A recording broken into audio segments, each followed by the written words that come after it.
Back here, Indonesian changes are in the works for South Korea's constitution, but there's no guarantee they'll go through. The government has already submitted its own proposal, and the leaders of the country's major parties started talks today to craft their own version.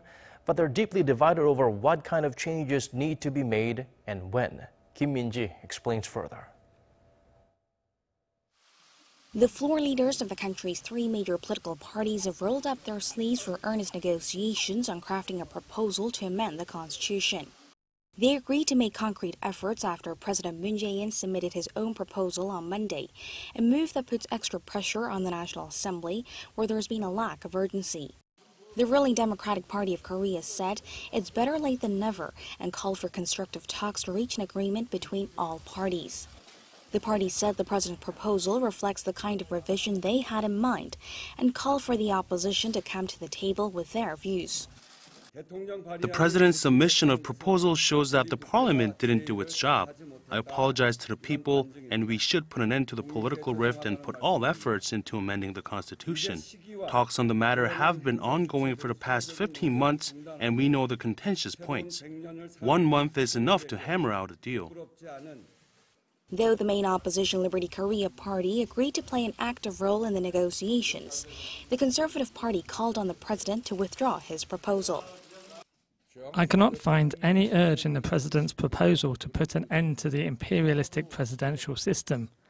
It seems the government is trying to use the amendment for political purposes.